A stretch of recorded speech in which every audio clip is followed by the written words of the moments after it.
ಇನ್ನು ಗ್ಯಾರಂಟಿಗಳಿಂದಾಗಿ ಸರ್ಕಾರದ ಬಳಿ ಪರಿಹಾರ ನೀಡೋದಕ್ಕೂ ಕೂಡ ದುಡ್ಡು ಇಲ್ವಾ ಆಯ್ತಾ ಅನ್ನೋ ಪ್ರಶ್ನೆ ಇದ್ದಿದೆ. ಕಾರಣ ಆಳಂದ ತಾಲೂಕಿನ ಕೋತನ ಹಿಪ್ಪರಗಿಯ ರೈತರಿಗೆ 10 ವರ್ಷದಿಂದ 45 ಕೋಟಿ ರೂಪಾಯಿ ಜಮೀನು ಪರಿಹಾರ ಕೊಡದ ಸಣ್ಣ ನೀರಾವರಿ ಇಲಾಖೆ ಕಚೇರಿ ಜಪ್ತಿಗೆ ಗುಲ್ಬರ್ಗಾ ಜಿಲ್ಲಾ ಕೋರ್ಟ್ ಆದೇಶ ನೀಡಿತು. ಹೀಗಾಗಿ ಇವತ್ತು ವಿಕಾಸಸೌಧದಲ್ಲಿ ಸಣ್ಣ ನೀರಾವರಿ ಇಲಾಖೆ ಕಾರ್ಯದರ್ಶಿಗಳ ಕಚೇರಿ ಜಪ್ತಿ ಕಾರ್ಯ ನಡೆಯಿತು. ಕೊಠಡಿ ಸಂಖ್ಯೆ 208, 219ರಲ್ಲಿ ನ್ಯಾಯಾಲಯದ 2 ಸಿಬ್ಬಂದಿ ಜಪ್ತಿ ಕಾರ್ಯ ನಡೆಸಿದ್ರು. 14 ಪೀಠೋಪಕರಣ, 4 ಕಂಪ್ಯೂಟರ್ ಇತ್ಯಾದಿ ಎಲ್ಲವನ್ನು ಕೂಡ ಜಪ್ತಿ ಮಾಡಿದ್ದಾರೆ. ಮೈಸೂರಲ್ಲೂ ಅದನ್ನೇ ಮಾಡಿದ್ದಾರೆ. ಯಾವುದೋ 45 ಎಕರೆ ಭೂಸ್ವಾಧೀನಕ್ಕೆ ಡ್ಯಾಶ್ ಡ್ಯಾಶ್ ಅಂತ. ಓಕೆ, ಏನೀಗ ಅರ್ಥ? ಕಾಸು ಕೊಟ್ಟಿಲ್ಲ ಅಂತ ಸರ್ಕಾರದವರು. ಬಟ್ ಇದು ಸಿದ್ದರಾಮಯ್ಯನವರ ಸರ್ಕಾರದ ಅವಧಿದ್ದೇ ಅಲ್ಲ, 10 ವರ್ಷ ಅವಧಿಯಲ್ಲಿ ಆಗಿರೋದು. 2021ರಲ್ಲಿ ಆಗಿರೋದು ಆದೇಶ. ಇದು ಪರಿಹಾರ ಕೊಡಿ ಅಂತ. ಇನ್ನೊಂದು ಅದೇ ಅನ್ಸುತ್ತೆ, ಯಾವುದೋ ಒಂದು ಟೈಮಲ್ಲಿ ಆಗಿದೆ ಆದೇಶ.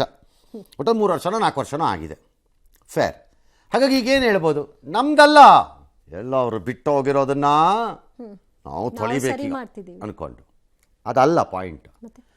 ಈ ರೀತಿಯ ಪರಿಹಾರಗಳನ್ನು ಕೊಡದೇ ಇರೋದು, ಜಪ್ತಿ ಕೇಸ್ಗಳು 100 ಇದೆ ಈ ರಾಜ್ಯದಲ್ಲಿ. ಏನಕ್ಕೆ ಸೆಟ್ಲ್ ಮಾಡೋಕ್ಕಾಗಲ್ಲ ನಿಮ್ಮ ಕೈಯಲ್ಲಿ? ಬಿಕಾಸ್ ನಿಮ್ಮ ಕೆಲಸ ಆದ ಮೇಲೆ ಅವನು ಸತ್ತ, ಅದಕ್ಕೆ ಹಂಗೆ ಆಗ್ತಿರೋದು ಆಗೋದು. ಈ ರೀತಿ ಪರಿಹಾರಗಳು, ಬೇರೆ ಬೇರೆ ಪರಿಹಾರಗಳು ಇವೆ. ಈ ಸರ್ಕಾರದ್ದೇ ಅಲ್ಲ, ಹಿಂದಿನ ಸರ್ಕಾರದಿಂದನೂ ಇದೆ. ನನಗೆ ಅರ್ಥವಾಗದಿರೋದು ಯಾವುದು ಅಂತಂದರೆ, ಈ ಕೋರ್ಟ್ಗಳು ಭಾಳ ಸಂತೋಷದಿಂದ, ಪಾಪ ಇವ್ರು ಯಾರೋ ಈಗ ರೈತರು, ಅವ್ರು ಯಾರೋ ವಕೀಲರು, ಯಾರೋ ಅವರು ಕೋರ್ಟ್ಗಳ ಆದೇಶ ತಗೊಂಬಂದು ಏನೊಂಥರ ದಸರಾ ಶೋ ತೋರಿಸ್ದಂಗೆ ಆಫೀಸ್ಗೊಳಕ್ಕೋಗಿ ಕುರ್ಚಿ ಎತ್ಕೊಂಬಂದು, ಟೇಬಲ್ ತಂದು, ಕಂಪ್ಯೂಟರ್ ತಲೆ ಮೇಲೆ ಎತ್ಕೊಂಡು ಹೋಗಿ ಆಚೆ ಇಟ್ಕೊಂಡು ಮಾಡ್ತಾರೆ. ಏನು ಮಾಡ್ತೀರಿ ಅದನ್ನು ಮಾಡಿ? ಅಷ್ಟು ವಸೂಲಿ. ಅದ್ರ ವ್ಯಾಲ್ಯೂ ಏನು? ಝೀರೋ. ಯಾವನು ತಗೊಳ್ಳಲ್ಲ. ನೀವು ಅದನ್ನು ಎತ್ಕೊಂಡು ಆಚೆಗೆ ಬಂದರೆ ನೀವೇ ಅದನ್ನು ಎತ್ಕೊಂಡು ಹೋಗೋಕ್ಕೆ ಕಾಸು ಖರ್ಚು ಮಾಡ್ಕೋಬೇಕು. ವ್ಯಾಲ್ಯೂ ಏನದಕ್ಕೆ? 0.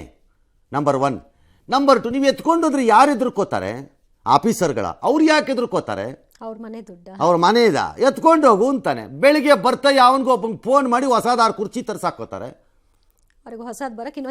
ಅಷ್ಟೇ. ಏನೈತೆ? ದಿ ಪಾಯಿಂಟ್ ಈಸ್, ಈ ಆದೇಶ ಇದೆಯಲ್ಲ, ಈ ಜಪ್ತಿ ಆದೇಶಗಳು ನ್ಯಾಯಾಲಯದಲ್ಲಿ ಬರ್ತಿರೋದು, ಈ ಆದೇಶಗಳು ಯಾಕೆ ಬರ್ತೀವಿ ಅಂತಲೇ ನಂಗೆ ಅರ್ಥವಾಗ್ತಿಲ್ಲ. ಈ ಜಪ್ತಿಯಿಂದ ಪ್ರಯೋಜನ ಇಲ್ಲ. ಅದರಿಂದ ಅದರ ಬದಲು ಯಾವ ಇಲಾಖೆನವರು ಇದನ್ನು ಮಾಡಿಲ್ವೋ, ಅದು ಯಾವುದೇ ಇಲಾಖೆ ಆಗಲಿ, ಎಂಟೈರ್ ಇಲಾಖೆ, ಮಂತ್ರಿಯಿಂದ ಪ್ರಾರಂಭವಾಗಿ ಲಾಸ್ಟಲ್ಲಿರೋರ್ವರೆಗೆ ಆ ಇಡೀ ಇಲಾಖೆ ಸಂಬಳ ನಿಲ್ಲಿಸ್ಬಿಡಿ. ನಿಲ್ಲಿಸ್ಬಿಡಿ ಅವ್ರ ಸಂಬಳನ, ಇಡೀ ಇಲಾಖೆದು ಪೇ ಮಾಡಿ. ನಿಲ್ಲಿಸಿದ ತಕ್ಷಣ ಅವ್ರು ಗಲಾಟೆ ಮಾಡ್ತಾರೆ. ನಮ್ಮ ಸಂಬಳ ಯಾಕೆ ಹಿಡ್ಕತ್ತೀರಿ ಅಂತ ಗಲಾಟೆ ಮಾಡ್ತಾರೆ, ಗ್ಯಾರಂಟಿ ಗಲಾಟೆ ಮಾಡ್ತಾರೆ. ಸರ್ಕಾರ ಉತ್ತರ ಕೊಡಲಿ ಆಗ. ನನಗೆ ಈ ಜಪ್ತಿ ಆದೇಶ ಅಂತೂ ನನಗೆ ಇವತ್ತಿಗೂ ಅರ್ಥವಾಗಿಲ್ಲ, ಅದು ಯಾಕೆ ಬರುತ್ತದು ಅಂತ.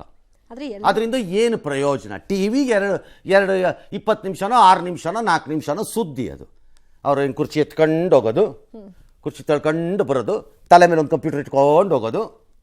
ಸಿಕ್ಕಿದ್ದೆಷ್ಟು ಅಂದರೆ ಏನು ಮಾಡ್ತಿದ್ದು? ಯಾತಕ್ಕೆ ಬರ್ತಿದೆ ಇದು ನಂಗೆ ಅರ್ಥ. And why are you people taking that ಆರ್ಡರ್ನ? ನಮಗೆ ಬೇಡ ಈ ಆರ್ಡ್ರು, ನಮಗೆ ಜಪ್ತಿ ಅಲ್ಲ. Stop their salary and pay. ಎಲ್ಲರೂ ರೈತರ ಪರ ನಾವು ಅಂತ ಹೇಳ್ತಾರೆ, ರೈತರ ಪರಿಹಾರ ಕೊಡಕ್ಕೆ. ಕೆಲವು ಸರಿ ಇನ್ಕಮ್ ಟ್ಯಾಕ್ಸು ವಿಚಿತ್ರ ರೀತಿಯಲ್ಲಿ ಬಂದು ಕೂತ್ಕೊಳ್ಳುತ್ತೆ. ಬುಕ್ಸ್ ಪ್ರಕಾರದಲ್ಲಿ ಕಟ್ಟಕ್ಕೆ ಕಾಸಿರಲ್ಲ. ನನಗೆ ಗೊತ್ತು, ನನ್ನ ಕೆಲವು ಫ್ರೆಂಡ್ಸಲ್ಲಿ ಬೇರೆ ಕಡೆಯಿಂದ ದುಡ್ಡು ತಂದು ಕಟ್ಟೋ ಪರಿಸ್ಥಿತಿ ಇರುತ್ತೆ ಟ್ಯಾಕ್ಸ್ನ. ಬೇರೆ ದಾರಿ ಇಲ್ಲ. ಹಾಗೆ ಇಲ್ಲೂ ಆಯಾಯ ಇಲಾಖೆಗೆ ತರಬೇಕು ತಲೆಗದನ್ನು. ತಂದರೆ ಇದೇನಾದ್ರು ರಿಪೇರಿ ಆಗ್ಬೋದು. ಇಲ್ಲದ್ರೆ ಇಂಥದ್ದು 100 ಆದೇಶ ಎತ್ಕೊಂಬನ್ನಿ, ಯಾವನು ಎದುರ್ಕೋತಾನೆ ಅದಕ್ಕೆ?